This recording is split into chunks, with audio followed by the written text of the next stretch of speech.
குக்கை என் நகர்வை எதிர்பார்த்திருந்தேன். அவன் மகிழ்ச்சியுடன் கணினியை ஆன் செய்தான், போருக்கு தயாரானான்.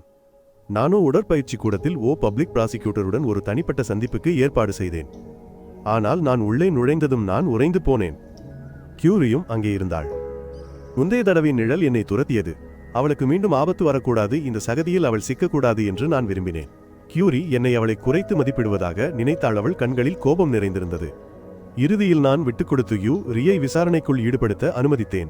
அதே நேரத்தில் ஆவின் நிலைமையும் மோசமாக இருந்தது. அவளுடைய தந்தையின் உடல்நிலை மோசமாக இருந்தது. அவளுக்கு நேரம் குறைவாக இருந்தது. அவள் நிறுவனத்திற்குள் அதிகார போட்டியில் தனியாக போராட வேண்டியிருந்தது. மேலும் சியோப்பிடம் கவனமாக இருக்க வேண்டும். அவளுடைய குடும்ப நிறுவனத்தை விழுங்க பார்க்கும் அவன். நான் அவளை சந்திக்க கூட நேரமில்லாத அளவுக்கு பிஸியாக இருந்தாள். இந்த நேரத்தில் மின்சு எனக்கு ஒரு பெரிய பரிசை கொண்டு வந்தான். அவன் உயர் அதிகாரிகளின் இராணுவ ஊழல்கள் அனைத்தையும் தொகுத்திருந்தான். மின்சுவை அழைத்துச் செல்லும்போது நான் ஒரு சந்தேகத்திற்கிடமான நபரை சுற்றி வருவதை கண்டேன். நான் அவனை பின்தொடர்ந்தேன். தற்செயலாக ஒரு பெண் கழுத்தை நெரித்துக் கொண்டிருந்ததை நான் காப்பாற்றினேன். தற்செயலாக அந்த பெண் ஹான்மியின் நெருங்கிய தோழி. மேலும் அவள் நேர்மையான சட்டமன்ற உறுப்பினர் ஜின் யோங்கின் மகள். டேசியோப்பை நேரடியாக எதிர்க்கக்கூடிய அதிகாரம் கொண்டவர். ஜின் யோங்கை சந்திக்க ஹான்மி ஏற்பாடு செய்யும்படி நான் கேட்டுக்கொண்டேன். டேசியோப்பை இலக்கு வைக்கும் திட்டம் எதுவும் நடக்காது என்று நான் அவருக்கு எச்சரித்தேன். ஏனெனில் அவருக்கு அருகில் ஒரு துரோகி இருக்கிறான். முதலில் அந்த நபரை கண்டுபிடிக்க வேண்டும். ஆனால் ஜின் யோங் விசாரணை அமைப்பை வெறுத்தான். அவர் என் எச்சரிக்கைக்கு செவிசாய்க்கவில்லை. கோபமாக கிளம்பிவிட்டார். நான் எதிர்பார்த்தது போலவே அவர் திரும்பியவுடனே சியோப் தனது திட்டத்தை அறிந்ததாக செய்தி வந்தது. ஜின் யோங் உடனடியாக மிக உயர்ந்த அதிகாரிகளை விசாரணைக்கு அழைத்தார். ஆனால் யாரும் வரவில்லை. அதற்கு பதிலாக டேசியோப் வந்தான். துரோகி ஜின் யோங்கின் செயலாளர். அவன் டேசியோப்பிற்கு எல்லா தகவல்களையும் கசியவிட்டான். ஜின் யோங்கின் நெருங்கியவர்களும் வாங்கப்பட்டிருந்தனர். இப்போது ஜின் யோங் தனியாக இருக்கிறார். இப்போதுதான் அவர் என் எச்சரிக்கையை நினைவு கூர்ந்தார். அந்த இரவில் ஆற்றங்கரையில் நாங்கள் தனியாக சந்தித்தோம். எனது இலட்சியங்களை பற்றியும் குடியரசை பாதுகாப்பதில் எனது பங்களிப்பை பற்றியும் நான் அவருடன் பேசினேன். ஜோடே சியோப் சட்டப்படி தண்டிக்கப்பட வேண்டும் என்று நான் விரும்பினேன். பிறகு நான் ஜின் யோங்கிற்கு ஒரு கோப்பையை கொடுத்தேன். அது பாண்டோராவின் பெட்டி என்று சொன்னேன். நாடாளுமன்ற கூட்டத்தில் அதை வெளியிட வேண்டும் என்று நான் விரும்பினேன். கோப்பையை பார்த்தபோது ஜின் யோங் அதிர்ச்சி அடைந்தார். உள்ளே அனைத்து உயர் அதிகாரிகளின் குற்றங்கள் இருந்தன. அதை வெளியிட்டால் கொரியா முழுவதும் குழப்பத்தில் மூழ்கும். ஆனால் அதற்கு பதிலாக சியோப்பை சமாளிக்க ஜின் யோங்கிற்கு அதிகாரம் கிடைக்கும் என்று நான் சொன்னேன். நான் இந்த மனிதன் மீது பந்தயம் கட்டினேன். சியோப்பை எதிர்க்கக்கூடிய ஒரே அரசியல்வாதி அவர். இந்த திட்டம் வெற்றி பெறுமா? ஜின் யோங் நாடாளுமன்றத்தின் நீதித்துறை குழுவுக்கு சென்றார். இது நீதித்துறை அமைச்சருக்கான வேட்பாளர் தேர்தலுக்கான கூட்டம். இங்கே ஜின் யோங் நான் கொடுத்த கோப்பையை எடுத்தார். இந்த பட்டியலில் இராணுவ சேவை ஊழலுக்கு காரணமான 37 பெயர்கள் உள்ளன. இங்குள்ள சில நாடாளுமன்ற உறுப்பினர்களின் பெயர்களும் இதில் அடங்கும். அடுத்து போதைப் பொருள் சட்டத்தை மீறிய 50 பேர் மற்றும் பாலியல் லஞ்சத்தை பெற்றவர்கள். ஜின் யோங் இந்த பெயர்கள் அனைத்தையும் நாடாளுமன்றத்திற்கும் ஊடகங்களுக்கும் உரக்கப்படித்தார். பல உயர் அதிகாரிகள் எழுந்திருந்து எதிர்த்தனர். நாடாளுமன்ற மண்டபம் குழப்பத்தில் மூழ்கியது. என் திட்டப்படி இது நடந்தது. இந்த சம்பவம் ஜோடே சியோப்பின் அதிகாரத்தை கடுமையாக பலவீனப்படுத்தும் என்று நான் நினைத்தேன். ஆனால் நான் தவறாக இருந்தேன். ஜின் யோங் குறிப்பிட்ட அனைவரும் டேசியோப்பிடம் உதவி கேட்டனர். டேசியோப் வெளியே வந்தவுடன் அனைவரும் அவன் காலடியில் மண்டியிட்டனர். உயிர் பிழைக்க இந்த மனிதர்கள் டேசியோப்பிடம் சரணடைந்தனர். இந்த சம்பவம் அவனது அதிகாரத்தை வலுப்படுத்த உதவியது என்றாலும் சியோபின் குற்றங்களும் ஒருபடி அதிகரித்தன. காங் ஜின் உதவிக்காக டேசியோப்பிடம் சென்றான். குற்றத்திலிருந்து தப்பிக்க அவன் ஒரு விலை கொடுத்தான். அவன் கைது செய்யப்பட்டாலும் தனது தந்தையின் நிறுவனத்தை குற்றம் சாட்டி தனது குடும்பத்தினரை தானே சிறையில் அடைத்தான். காங் ஜினின் தந்தையின் நிறுவனமும் டேசியோபின் கைகளுக்கு சென்றது. இப்போதில் ஹியூன் குற்றத்திலிருந்து தப்பிக்க விரும்பியதால் ஊடகங்களுக்கு முன் ஜின் மீடமே அனைத்து குற்றங்களையும் சுமத்தினார். ஹியூன் தான் பயன்படுத்தப்பட்டதாக மட்டுமே கூறினார். ஆனால் விஷயங்கள் அவ்வளவு எளிதாக இல்லை. ஹியூனை முழுமையாக அழிக்கவும் சிறையில் அடைக்கவும் ஒரு திட்டத்தை வகுக்க நான் ஜின்மியை சந்திக்கச் சென்றேன். என் திட்டத்தின்படி ஜின்மியில் ஹியூன் முன்பு செய்ததை மீண்டும் நடித்தாள். மேலும் தான் கர்ப்பமாக இருப்பதாக அழுது சொன்னாள். தீர்ப்புக்கு முன்னில் ஹியூன் 7 ஆண்டுகள் சிறை தண்டனை விதிக்கப்பட்டார். ஹியூன் அழைத்து செல்லப்படுவதை பார்த்து நான் மிகவும் மகிழ்ச்சி அடைந்தேன். தினமும் நான் ஜியோன் சியோக்குடன் உடற்பயிற்சி கூடத்தில் பயிற்சி செய்தேன். இது பயிற்சி என்றாலும் நாங்கள் இருவரும் கடுமையாக தாக்கினோம். இந்த காட்சியை பார்த்து சன் ஹுக் மிகவும் ஆச்சரியப்பட்டார். இதற்கிடையில் குடும்பத்திற்கு ஒரு கெட்ட செய்தி வந்தது. அவளுடைய சகோதரனின் கள்ளத்தொடர்பு ஊடகங்களால் வெளிச்சத்திற்கு வந்தது. அவளுடைய தந்தை மிகவும் கோபமடைந்தார். விஷயங்கள் இந்த நிலைக்கு வந்த பிறகு இனி மறைக்க முடியாது.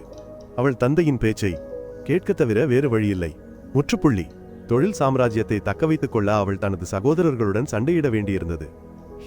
ஒரு நண்பராக விடைபெற என்னை வெளியே சந்தித்தாள். இப்போதிலிருந்து அவள் புகழுக்கும் சக்திக்கும் நடக்கும் போரில் நுழைய வேண்டும் ஒரு அப்பாவி சிறுமி இனி அல்ல. புறப்படவிருந்த போது நான் அவளை அழைத்தேன். நான் அவளிடம் சென்று அவளது கைகளை பிடித்து இழுத்தேன். நான் அவளுக்கு ஒரு டெடி பியர் கொடுத்தேன். அவள் வருத்தமாக இருந்தால் என்னிடம் வரச் சொன்னேன். ஹியா மிகவும் நெகிழ்ந்து போனாள். அவள் சக்தி பெற்றதாக உணர்ந்தாள். புன்னகையுடன் சென்றாள். இந்த நேரத்தில் ஹியா சகோதரர் டேயோசெப்பை சந்தித்தார். தலைவராகவும் மாற விரும்பிய அவர் டேயோசெப்புடன் உடன்பாடு கொண்டார். அன்று இரவு டேயோசெப் தலைவர் கிம்மை சந்தித்து தனது மூத்த மகனுக்கு தனது பதவியை ஒப்படைக்குமாறு கேட்டுக்கொண்டார். ஆனால் கிம் தலைவர் ஒப்புக்கொள்ளவில்லை. அதனால் டே சியோப் அவருக்கு எச்சரிக்கையாக ஒரு பரிசை வழங்கினார். கிம் தலைவர் மருத்துவமனையில் அனுமதிக்கப்பட்ட செய்தி தொலைக்காட்சியில் ஒளிபரப்பப்பட்டது. டே சியோப் சியோக் ஹூனிடம் சொனா குழுமத்தை விசாரிக்க உத்தரவிட்டார். இந்த அறிவிப்பு அனைத்து மக்களுக்கும் வெளியிடப்பட்டது. முதலில் குறிவைக்கப்பட்டவர் கிம் தலைவரின் இளைய மகன். அவர் சிறையில் அடைக்கப்பட்டார். அடுத்த இலக்கு ஹி ஆவாக இருப்பாரோ என்ற பயத்தில் கிம் தலைவரே டே சியோப்பை சந்தித்தார். அவர் ஒரு பரிசை வழங்கினார். அவர்கள் முதலில் ஒத்துழைத்த போது எடுத்த ஒரு குரல் பதிவு. மீண்டும் தனது மகனை தொந்தரவு செய்தால் அவரை சிறையில் அடைப்பதாக அவர் எச்சரித்தார். இது டே சியோப்பின் பொறுமையின் எல்லையை தொட்டது. அன்றிரவு டே சியோப் கிம் தலைவரை கொல்ல மருத்துவமனைக்கு ஆட்களை அனுப்பினார். அங்குள்ள இயக்குனர் டே சியோப்பின் ஆள். அவர் மருத்துவமனை அறைக்குள் ஆட்களை அனுப்பி ஒரு ஊசியை போடச் சொன்னார். அதனால் கிம் தலைவர் நிரந்தரமாக இறந்துவிட்டார். தொலைக்காட்சியில் செய்தி பார்த்ததும் நான் அவரை பார்க்கச் சென்றேன். நான் ஹியாவை சோகமான முகத்துடன் பேச முடியாத நிலையில் கண்டேன். அவளுக்காக நான் மிகவும் வருந்தினேன். சொனா குழுமத்தை அவளிடமே வைத்திருக்க உதவுவதாக நான் கூறினேன். நான் செல்வதை பார்த்த ஹியா குழப்பமடைந்தாள். உடனடியாக என்னை பற்றிய அனைத்தையும் விசாரிக்க உதவியாளரிடம் கேட்டாள். நான் திரும்பியதும் நான் முன்பு முதலீடு செய்திருந்த சொத்துக்கள் மற்றும் பங்குகள் அனைத்தையும் சங்மானிடம் விற்றுவிடச் சொன்னேன். எனக்கு இந்த பணம் இப்போது தேவைப்படுகிறது.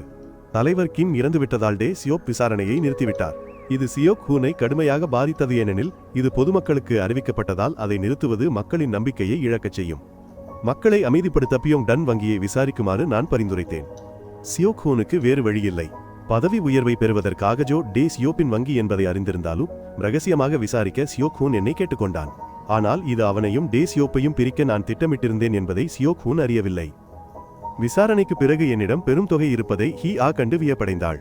அவளுடைய சந்தேகங்களை தீர்க்கவள் என்னை பார்க்கும்படி கேட்டுக்கொண்டாள். நான் பள்ளி படிப்பு காலத்திலிருந்தே ரியல் எஸ்டேட்டில் முதலீடு செய்திருந்தேன் என்பதை ஹி ஆ அறிந்தாள். நான் டே சியோப்பை சமாளிக்கவும் ஹி ஆவுக்கு உதவவும் திட்டமிட்டிருந்தேன். அதனால் அவள் என்னை மிகவும் நம்பினாள். எனது திட்டத்தையும் நான் அவளிடம் சொன்னேன். முதலில் பியோங் டன் வங்கியின் தலைவரை நான் கைது செய்வேன். இது டே சியோப்பின் கருப்பு பணம். மேலும் செனோஹா குழுமத்தின் 15 விழுக்காடு பங்குகளை அவன் வைத்திருக்கும் இடமும் இதுதான். முற்றுப்புள்ளி. அதை செய்ய நான் தனிப்பட்ட முறையில் டே சோப்பை சந்திக்க சென்றேன். சியோக் ஹூன் பியோங்டன் வங்கியை விசாரிப்பதாக நான் அவனிடம் சொன்னேன். ஆனால் டே சோப் இன்னும் மிகவும் எச்சரிக்கையாக இருந்தான். அவன் ஆவணங்களை மட்டுமே எடுத்துக்கொண்டு நான் திரும்பிச் செல்ல சொன்னான். நான் வெளியே வந்தவுடனே உதவியாளர் ஹான் பழைய வாக்குறுதியை பற்றி என்னிடம் கேட்டார். நேரம் வரவில்லை என்று சொன்னேனானால் நான் நிச்சயமாக என் வார்த்தையை காப்பாற்றுவேன் என்று நம்பினேன். பிறகு நான் ஜின் யோங்கை சந்திக்கச் சென்று பியோங்டன் வங்கி விசாரணையில் இருப்பதாக செய்தியை பரப்பச் சொன்னேன். டே சோப் அதை அறிந்து என் மீது நம்பிக்கை வைக்க வேண்டும் என்று நான் விரும்பினேன். தொலைக்காட்சியில் இந்த செய்தியை கேட்ட பிறகு டே சோப் கவலையுடன் என்னை அழைத்தான். குற்றத்திற்கான ஆதாரங்களை விசாரித்து சியோக் ஹூனை கைது செய்யும் பொறுப்பை டே சோப் என்னிடம் ஒப்படைத்தார். ஆனால் ஆதாரங்களை பெற உதவியாளர் ஹான் என்னுடன் வர வேண்டும் என்று நான் விரும்பினேன். பின்னர் நான் சிறைக்கு சென்று இல் ஹியூனை தேடினேன். சியோக் ஹூனின் ஊழல் செயல்களுக்கு இல் ஹியூன் சாட்சியாக இருக்க வேண்டும் என்று நான் விரும்பினேன். நான் டே சோப்பிற்காக வேலை செய்வதாக ஜாங் இல் ஹியூன் எனக்கு உதவினால் அவரது தண்டனையை குறைக்க உதவுவதாகவும் நான் சொன்னேன். முற்றுப்புள்ளி. ஆனால் எல்லாவற்றிற்கும் பிறகு இல் ஹியூன் என்னை நம்பவில்லை. இந்த நேரத்தில் உதவியாளர் ஹான் உள்ளே வந்தார். இல் ஹியூன் அவளை பார்த்த பிறகு அவன் பணிவாக எல்லாவற்றையும் ஒப்புக்கொண்டான். இதற்கு முன் சியோக் ஹூனின் மனைவி மற்றும் குழந்தைகளின் நிறுவனமான ஜே-கியூ கட்டுமான நிறுவனத்தை கியூரியை விசாரிக்கவும் நான் ஏற்பாடு செய்திருந்தேன். ஆனால் இந்த நேரத்தில் ஜோடே சியோப் தனது கீழ்ப்பணிந்தவர்களிடமிருந்து பேங் பயாங் டான் இயக்குனர் ஜே-கியூ கட்டுமான நிறுவனம் விசாரிக்கப்பட்டால் பேங் பயாங் டானும் அதில் சிக்கிக்கொள்ளும் என்று கூறியதாக ஒரு செய்தியை பெற்றார். ஏனெனில் அவர் சியோக் ஹூனின் மகனுக்கு பெரிய தொகையை சட்டவிரோதமாக கடனாக கொடுத்திருந்தார். இதை கேட்ட டே சியோப் மிகுந்த கோபமடைந்தார். டே சியோப் உடனடியாக தனது உதவியாளர் ஹானை அழைத்து என்னை அழைத்து விசாரணையை நிறுத்தச் சொன்னார். ஆனால் அது அவ்வளவு எளிதான விஷயமில்லை. இந்த நேரத்தில் கியூரி தனது மேலதிகாரியை சந்தித்திருந்தார். அவர் கிழக்கு மாவட்ட வழக்கறிஞரின் தலைவர் மற்றும் சியோக் ஹூனின் போட்டியாளர் ஆவார். ஜே-கியூ கட்டுமான நிறுவனத்தை கியூரி விசாரிப்பதாக கேள்விப்பட்டதும் அவர் உடனடியாக அவளை பாராட்டி விசாரணையை தொடரும்படி கூறினார்.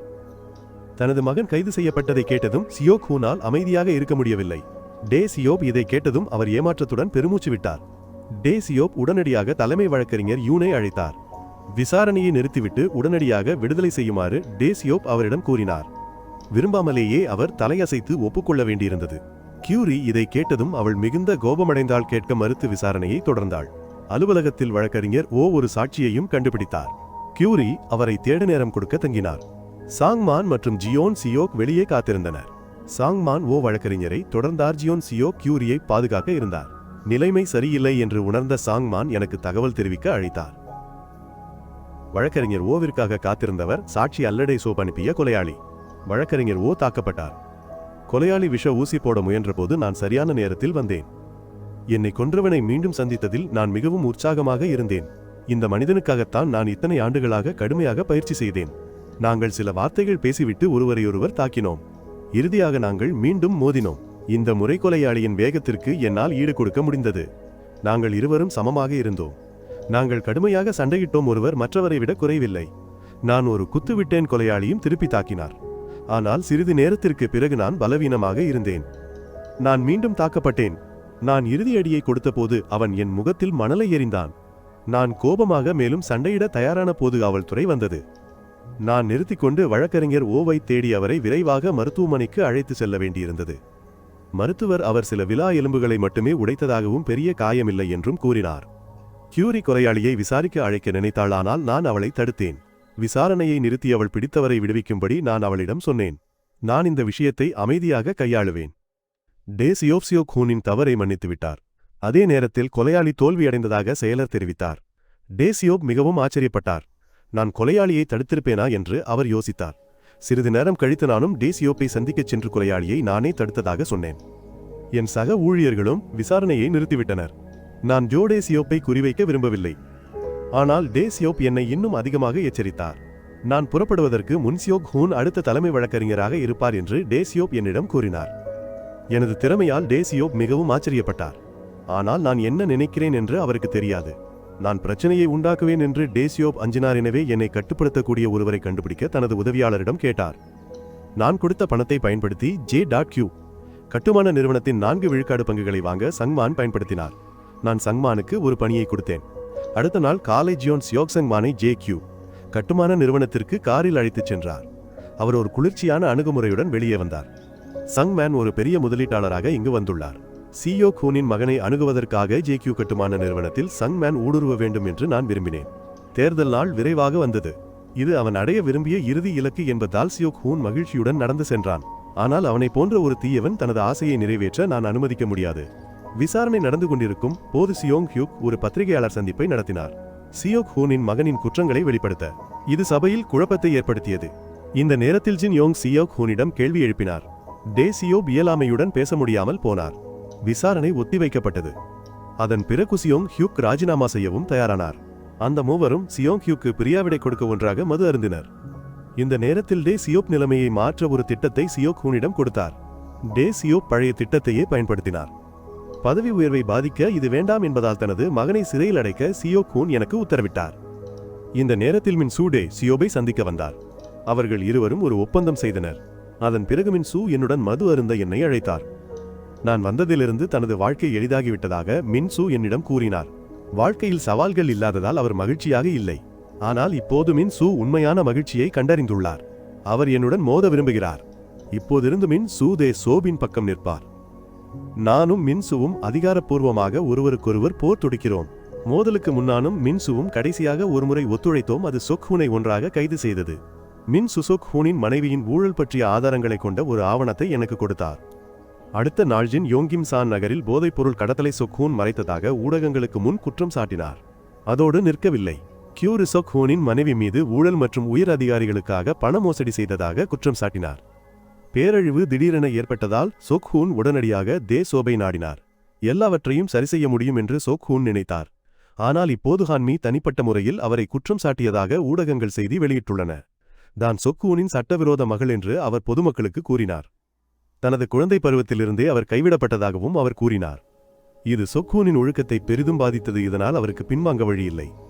இந்த நேரத்தில் ஜோ தே சோபும் உதவியற்றவராக இருந்தார்.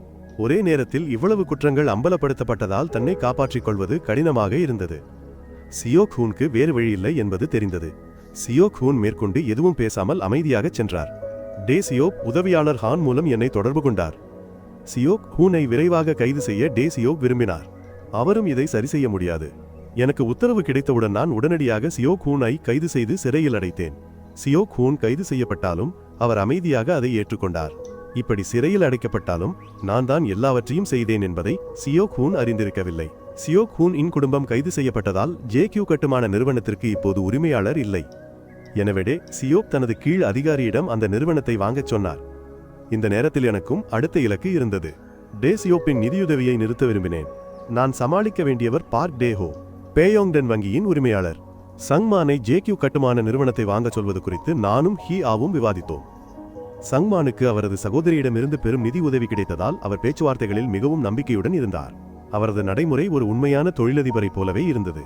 இந்த நேரத்தில் JQ கட்டுமான நிறுவனத்தின் கொள்முதலில் யாரோ தலையிடுவதாக டே ஹோவுக்கு தகவல் கிடைத்தது. எனவே அவர் தன் சீடர்களுக்கு பேச்சுவார்த்தை நடத்த கோபமாக கூறினார். டேஹோ பணப்பிரச்சனை இல்லை என்றும் பணம் தேவைப்பட்டால் அவன் பியோங்டான் வங்கியிலிருந்து பணத்தை எடுக்க முடியும் என்றும் கூறினார். இது என் திட்டத்திலும் இருந்தது. அடுத்த நாள் நான் பியோங்டான் வங்கியின் நிதி கண்காணிப்பு இயக்குநரை சந்திக்க வணிகர்கள் கூட்டமைப்பு கூட்டத்திற்கு சென்றேன். இங்கு சங்மானிற்கு ஒரு புதிய பொறுப்பு இருந்தது. இயக்குநரை தனிப்பட்ட முறையில் சந்திக்க ஏற்பாடு செய்வது அவனது வேலை. அவரை சந்தித்தவுடன் பியோங்டான் வங்கியின் மூலதன விகிதத்தை சரிசெய்யுமாறு இயக்குநரை அவர் எப்படி வற்புறுத்தினார் என்பதற்கான ஆதாரங்களை நான் காட்டினேன். இது டேஹோவை வங்கியிலிருந்து பணத்தை எடுக்க முடியாமல் செய்தது. எனவே JQ கட்டுமான நிறுவனத்தை கையகப்படுத்துவதில் அவர் தோல்வியடையக்கூடாது என்ற டே சியோப்பின் எச்சரிக்கையை டேஹோ உடனடியாக நினைவு கூர்ந்தார். முற்றுப்புள்ளி. தோல்வியுற்றால் அவர் கடுமையான விளைவுகளை எதிர்கொள்ள நேரிடும். டேஹோவின் குணத்தை நான் நன்கு அறிவேன். டேஹோ ஒரு ரவுடியாக இருந்தான். அதனால் அவன் மூளைக்கு தள்ளப்பட்டால் அவனது ரவுடியாக இயல்பு வெளிப்படும். டேஹோ நிச்சயமாக விளைவுகளை பொருட்படுத்தாமல் செயல்படுவான். இந்த நேரத்தில் ஜின் யோங்கிடமிருந்து எனக்கு ஒரு செய்தி வந்தது. சியோக் ஹூனின் பதவிக்கு சியோங் ஹியோக் பதவி உயர்வு பெற்றார். சியோங் ஹியோக் என்னுடன் முன்கூட்டியே கலந்தாலோசிக்காமல் டே சியோப்பை தனிப்பட்ட முறையில் சந்தித்தார். சியோங் ஹியோக் அவனது சலுகையை ஏற்றுக்கொண்டு சியோலின் தலைமை வழக்கறிஞரானார். தாய் சோப் ஒரு குழந்தையாக இருந்த போது உதவியாளர் ஹானைத்தி விபத்திலிருந்து காப்பாற்றினார். மேலும் தாய் சோப் தனது சகோதரரையும் காப்பாற்றினார். ஆனால் தனது சகோதரரை சந்திக்க வந்தபோது அவள் ஒரு ரகசியத்தை கேட்டாள். அநாதை இல்லத்திற்கு தீ வைத்ததும் குழந்தைகளை காப்பாற்ற ஓடியதும் தாய் சோப் தான். மக்களின் நம்பிக்கையையும் ஆதரவையும் பெற. அதனால்தான் உதவியாளர் ஹான்ஜோ தாய் சோப்பை ஒரு பேயை போல் கருதினார். புலனாய்வு அலுவலகத்திற்கு திரும்பி சியோங் ஹியோக் பதவி உயர்வு பெற்ற பிறகு அவர் என்னை வேறு இடத்திற்கு மாற்றினார். பிறகு சியோங் ஹியோக் தனது அனைத்து வழக்குகளையும் காங்ஜினிடம் ஒப்படைத்தார். ஆனால் நான் அவ்வளவு எளிதாக பின்வாங்க மாட்டேன்.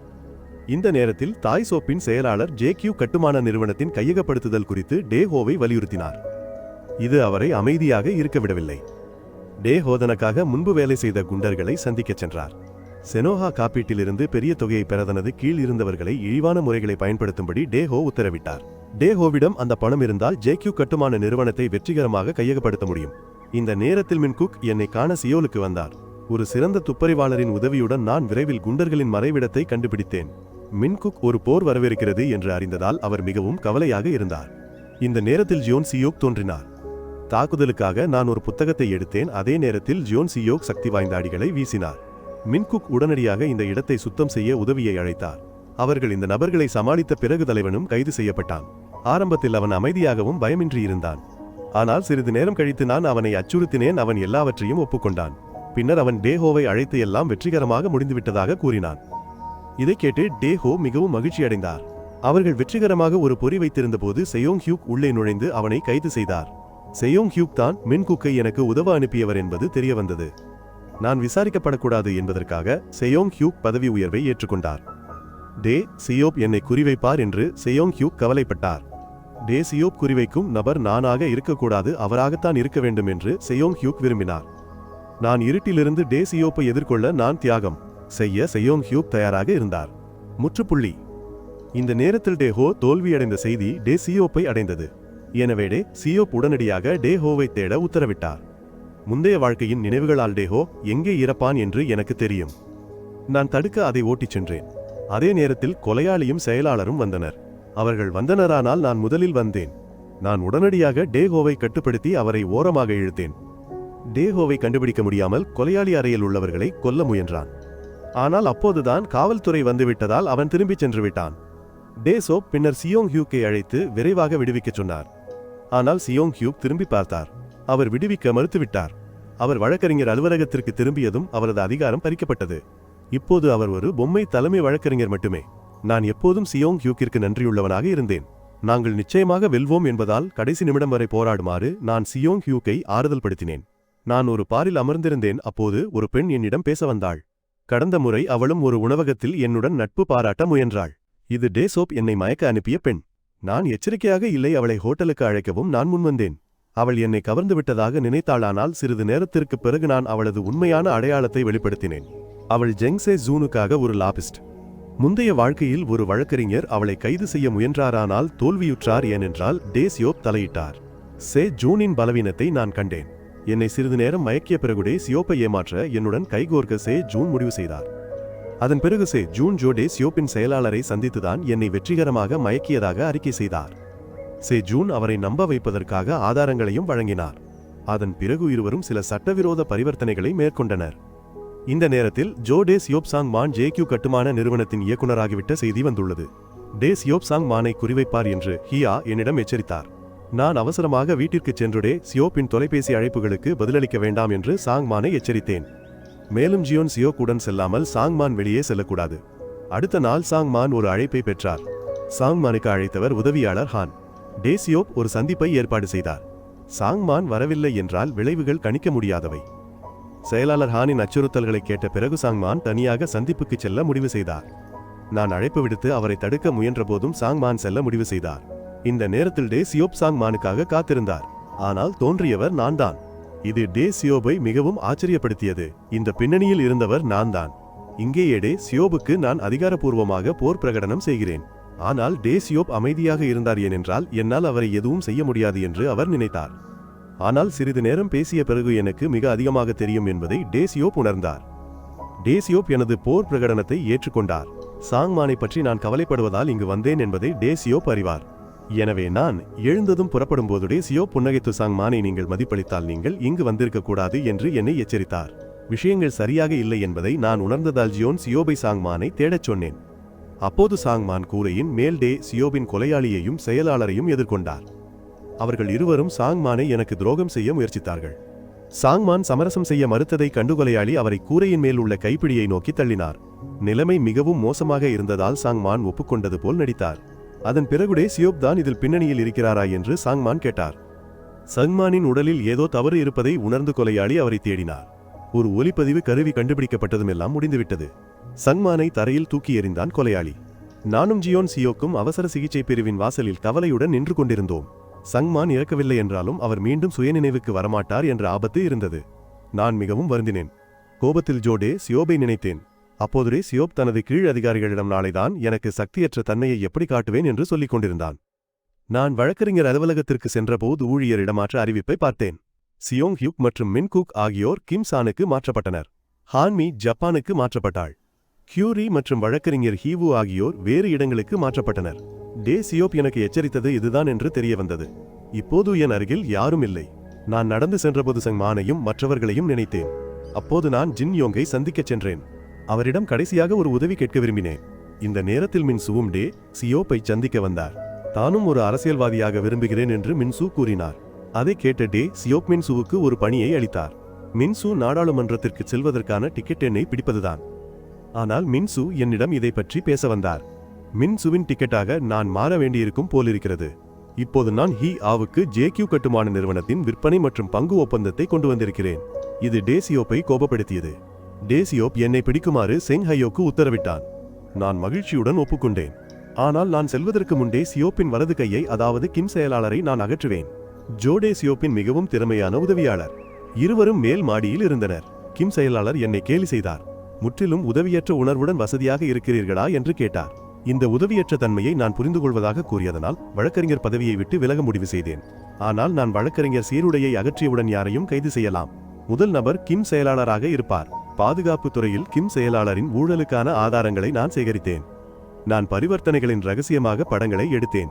சட்டவிரோத கடன் வழங்குதல், ரியல் எஸ்டேட் ஊகங்கள், அரசியல்வாதிகளை தாக்குதல் மற்றும் மிரட்டி பணம் பறித்தல் மற்றும் பணமோசடி ஆகிய குற்றங்களுக்கு மேலதிகமாக. இது கிம் செயலாளரின் குற்றங்களின் பட்டியல். முற்றுப்புள்ளி. அவர் எப்போதும் மற்றவர்களை வேட்டையாடினாரானால் இப்போது அவர் வேட்டையாடப்படுவதை போன்ற உணர்வை அனுபவிப்பார். இந்த முறை நான் மிகவும் கடுமையாக செயல்பட்டேன். டே சியோப் கூட கிம் செயலாளரை காப்பாற்ற முடியாது. டே சியோப் மீண்டும் என்னை சவால் செய்ய அழைத்தாரானால் அது மிகவும் தாமதமாகிவிட்டது. டே சியோப்பின் விசுவாசமான நாய் என்னால் சிறைபிடிக்கப்பட்டது. டே சியோப் கோபமடைந்த உதவியாளர் ஹான் ஒருவரை கண்டுபிடிக்கச் சொன்னார். கிம் செயலாளர் அவர் செய்த குற்றங்களின் பட்டியலை கையில் வைத்திருந்தார். மேலும் அவர் தப்பிக்க முடியாது என்பதை அறிந்திருந்தார். தனது இலட்சியங்களை பாதுகாக்க அனைத்து குற்றங்களையும் ஏற்க அவர் வேறு வழியின்றி இருந்தார். முற்றுப்புள்ளி. அவர் மாடியிலிருந்து குதிக்க முடிவு செய்தார். தேசியோ மிகவும் கோபமடைந்தார். அவர் தரையில் விழுந்து அழுதார். இதுதான் அவர் தோல்வியை உணர்ந்த முதல் முறை. வழக்கறிஞர் அலுவலகத்தில் நான் ராஜினாமா செய்தேன். நான் வழக்கறிஞர்களின் சத்திய பிரமாண பலகைக்கு முன் நின்றுமின் சுக்கு அமைதியாக விடைபெற்றேன். ஜி யோங்கிடம் நான் கேட்டது அடுத்த மன்ற தேர்தலுக்கான வேட்பாளர்கள் பட்டியலில் என் பெயரை சேர்க்க வேண்டும். மேலும் அது தேசியோப்பின் தேர்தல் தொகுதி. ஒரு வழக்கறிஞராக தேசியோப்பை நான் பிடிக்க முடியாவிட்டால் நான் ஒரு உயர்ந்த நிலைக்கு மாற வேண்டும். இந்த செய்தியை கேட்டு தேசியோப் மிகவும் உற்சாகமடைந்தார். இனிமேல் நாம் இருவரும் வேட்பாளர்களாக போட்டியிடுவோம். நான் வெளியே வந்தவுடன் உதவியாளர் ஹான் சரணடையுமாறு அறிவுறுத்தினார். ஆனால் ஹான் செயலாளர் தியேசோபை காட்டிக் கொடுத்தது எனக்கு தெரியும். எதுவும் செய்ய வேண்டாம் என்றும் என்னுடன் தனியாக சந்திக்கவும் நான் அவளுக்கு அறிவுறுத்தினேன். மறுநாள் தியேசோப் தேர்தல் பிரச்சாரம் செய்ய சென்றார். மக்களுக்கு அவர் மீது மிகுந்த ஆதரவு கிடைத்தது. நான் ராஜினாமா செய்ததால் மின்சு என்னை பிடிக்க முடியாது. ஆனால் மின்சு நான் பள்ளியில் இருந்தபோது செய்த குறும்புத்தனமான செயல்களை உள்ளடக்கிய ஆவணங்களின் ஒரு தொகுப்பை தியேசோபிற்கு கொடுத்தார். உதாரணமாக பள்ளியில் வன்முறை மற்றும் காவல் நிலையத்தில் கைது செய்யப்பட்டது. இந்த சம்பவம் ஊடகங்களில் வெளியாகி மக்களிடையே மிகுந்த விவாதத்திற்குள்ளானது. இது தேர்தல் பிரச்சாரத்தை பெரிதும் பாதித்தது. ஆனால் எதுவும் நடக்காதது போல் நான் அமைதியாக இருந்தேன்.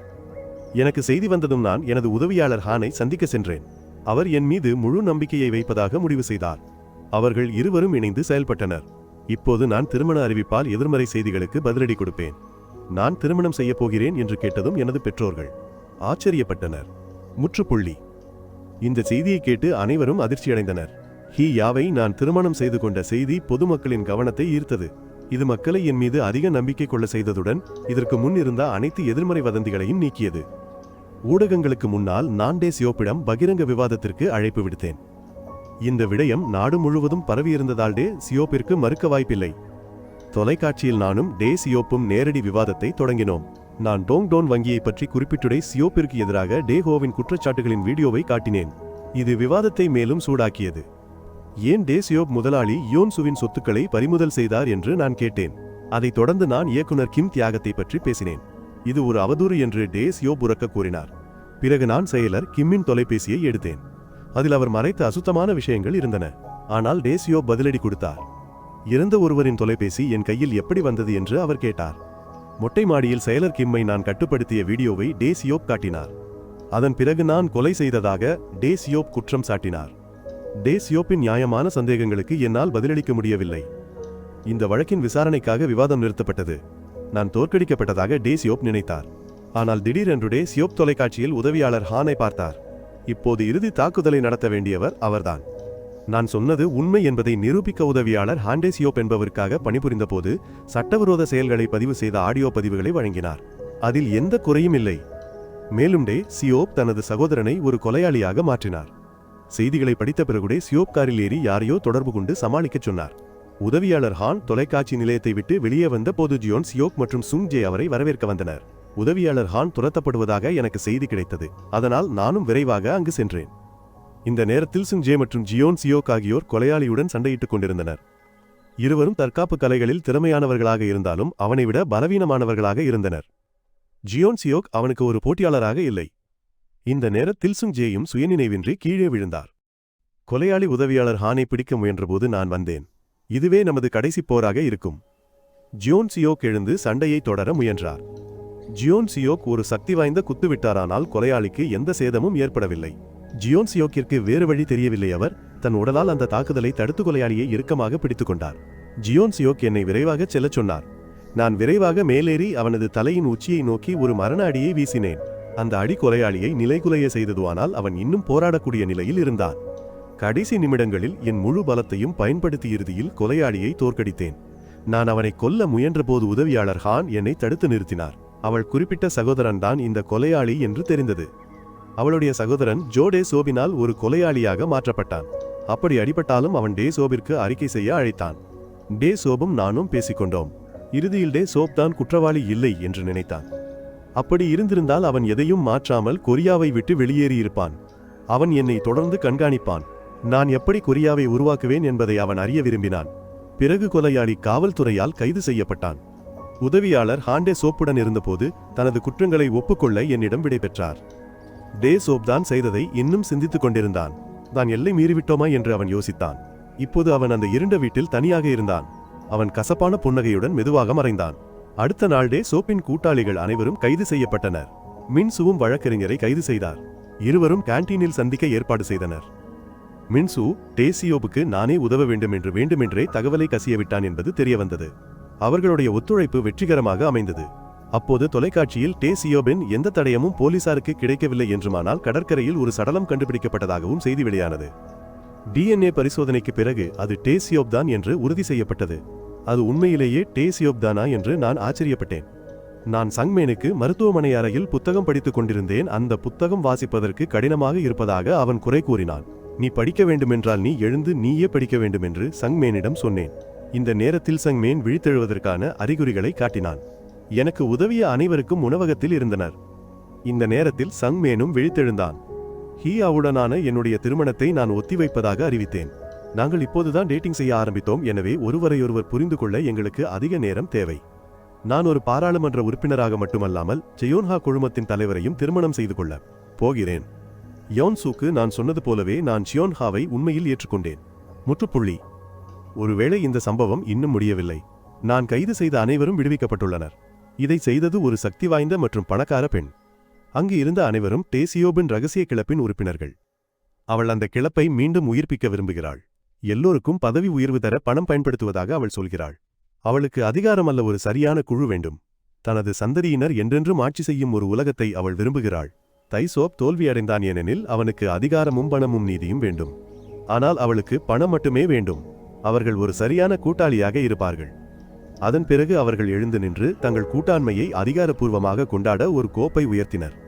இவர்கள் அனைவரும் மீண்டும் ஒருமுறை சத்தமாக சிரிப்பார்கள். ஆனால் அது நீடிக்காது, ஏனென்றால் இந்த குப்பைகளுக்கு மேல் நான் பார்ப்பேன். முற்றுப்புள்ளி. நான் அனைவரையும் மீண்டும் கைது செய்வேன். எத்தனை முறை ஆனாலும் நீதி வெல்லும். இதுதான் படத்தின் முழு கதையும். பார்த்த அனைவருக்கும் நன்றி. விடைபெற்று மீண்டும் சந்திப்போம்.